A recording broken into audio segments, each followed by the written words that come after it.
प्रिय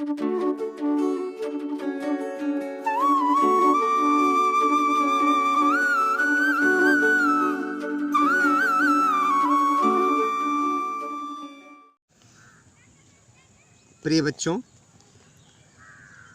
मैं आज आप लोगों के बीच में लेकर आया हूँ आपके पोएट्री की second poem the psalm of life. ये क्लास 10th में पोएट्री की सेकंड पोएम है जिसको कंपोज किया H.W. लॉन्गफेलो ने। साम का अर्थ होता है भजन। भजन आप समझते हैं, साम का अर्थ भजन होता है। साम ऑफ लाइफ, जीवन का भजन। आइए आज हम लोग जीवन का भजन गाते हैं। H.W. लॉन्गफेलो जो कि 1807 में पैदा हुए और 1882 में इनका देहावसान होता है। आइए शुरुआत करते हैं। पहले हम पोएट के बारे में जानेंगे, फिर हम पोएम पढ़ेंगे। पोएट के बारे में देखें, बहुत ध्यान से देखिएगा क्योंकि यह पोएम वास्तव में बहुत अच्छी है। जीवन का संपूर्ण उद्देश्य इसमें निहित है। जीवन क्या है, जीवन का उद्देश्य क्या है, यह सारी बातें इसमें निहित हैं। इसलिए बहुत ही ध्यान से पढ़िएगा। परीक्षा के दृष्टि के अलावा यह आपके जीवन को उपयोगी और सार्थक बनाने में बहुत मदद करेगी। आइए शुरुआत करते हैं अबाउट द पोएट। सबसे पहले ये ध्यान रखा करें कि जिसने लिखा कम से कम उनके बारे में कुछ जाने। वो कौन हैं, उन्होंने क्या दिया मुझे, वो क्या थे। जो कुछ भी उनके विषय में थोड़ी बहुत जानकारी आपके बुक में है वो आपके दिमाग में भी होनी चाहिए। बेशक क्वेश्चन आंसर आपको आएंगे पोएट्री के उन लाइन्स से, लेकिन आप इनके बारे में भी जानें। आपका कर्तव्य बनता है। जिन्होंने लिखा वो कौन हैं, यह जानना बहुत आवश्यक है। देखें, the full name of Longfellow was Henry Wordsworth Longfellow. पहली बात देखें, अभी आपको पता था H.W. लॉन्गफेलो, लेकिन अब उनका पूरा नाम आपको पता चला, हेनरी वर्ड्सवर्थ लॉन्गफेलो इनका पूरा नाम है। He was an American poet, America के एक कवि। He was very famous in the world, पूरे विश्व में प्रसिद्ध थे। अपनी रचनाओं से पूरे विश्व में इन्हें जाना जाता था।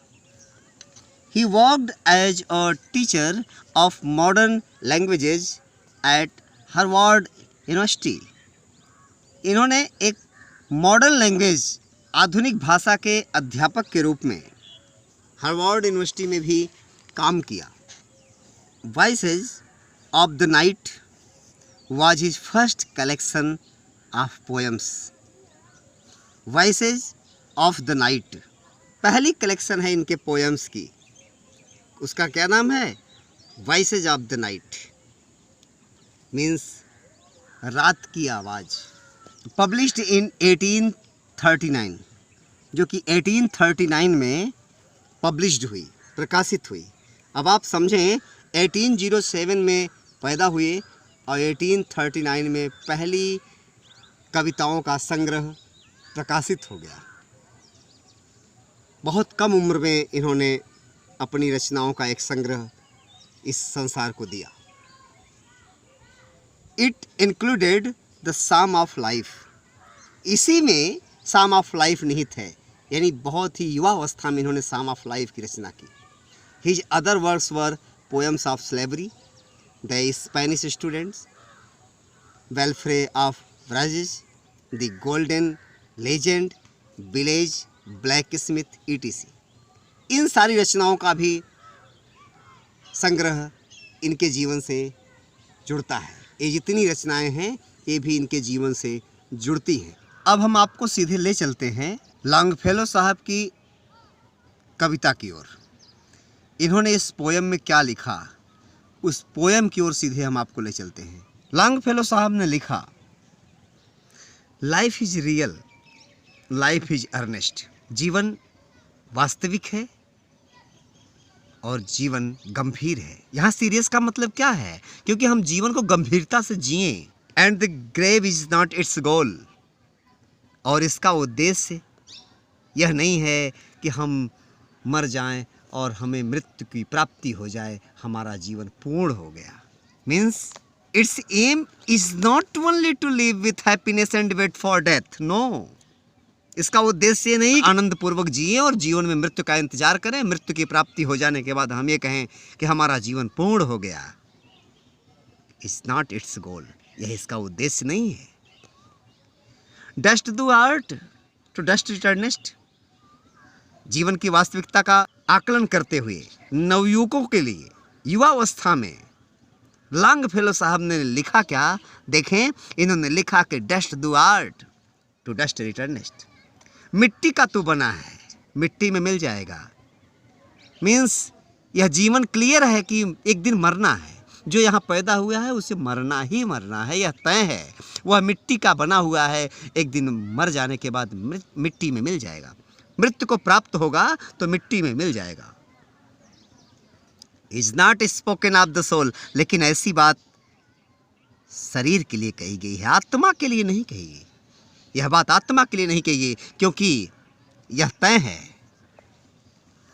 कि सोल इज इमॉर्टल, क्योंकि आत्मा अमर होती है, ये मरती नहीं। मीन्स हमारे जीवन का यह उद्देश्य नहीं है। उनके कहने का तात्पर्य है कि all of us are born to die, so every moment has to be lived seriously to achieve a lot. ढेर सारी प्राप्ति के लिए हमें गंभीरता के साथ जीवन को जीना है। Mister Longfellow says that we all are made of dust. हम सभी मिट्टी के बने हैं। And after death we will mix into the dust. हम सभी मिट्टी में मिल जाएंगे। Not enjoyment and not sorrow is our destined in our वे।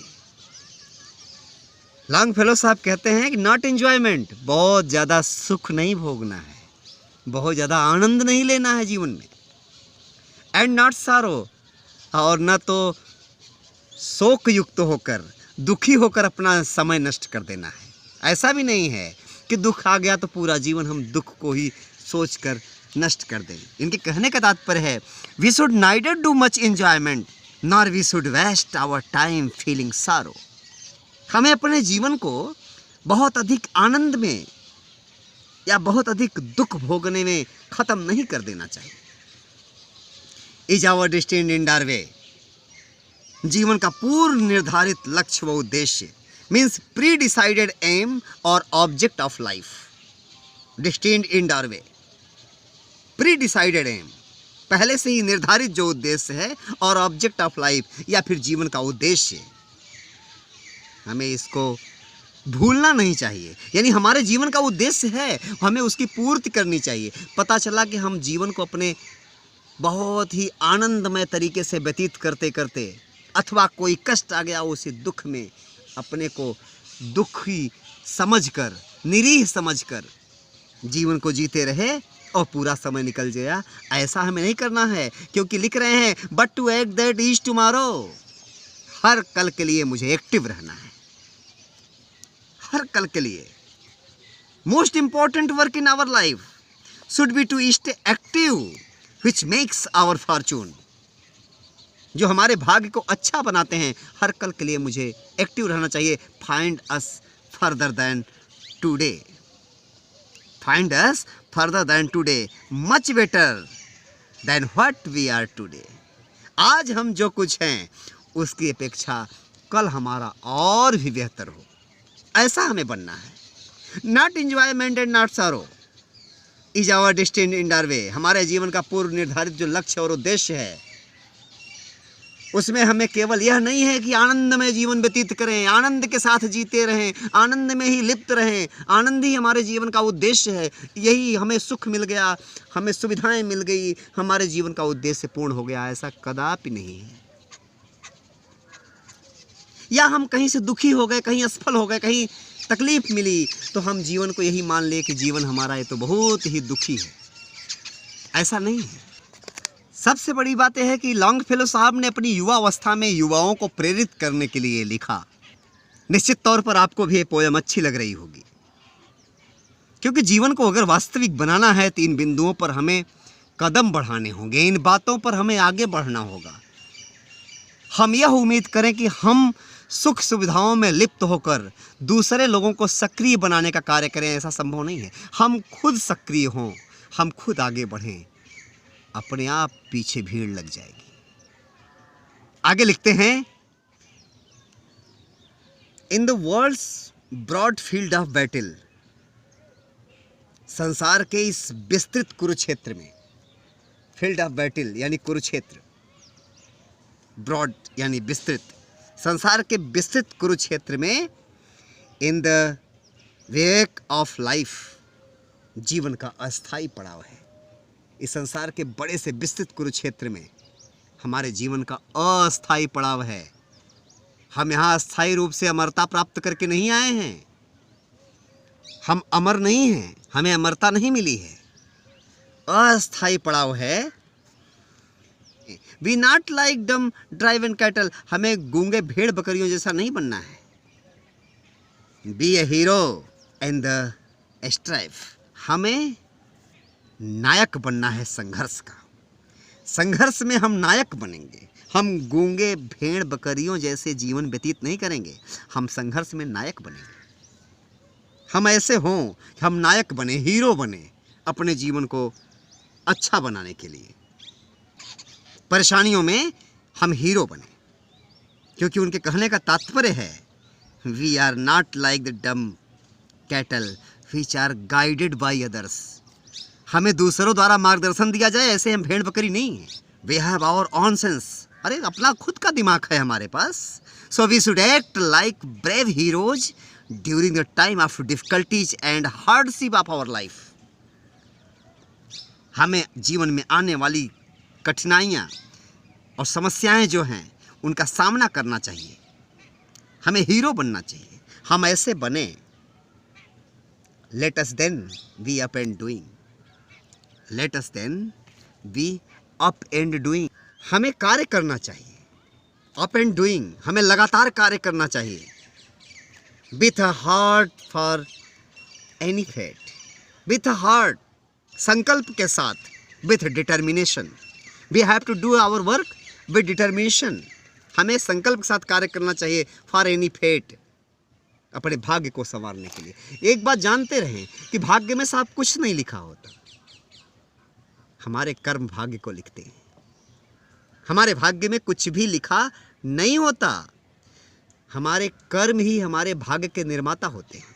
कदापि यह न माने कि हमारे भाग्य में लिखा है। अच्छे कर्म करेंगे तभी अच्छी ख्याति, अच्छी सफलता आपको प्राप्त होगी। आगे लिखते हैं, still achieving still pursuing means we should work continuously and must learn to wait, हमें इंतजार करना चाहिए patiently for the fruitful result, सफल परिणाम की प्राप्ति के लिए।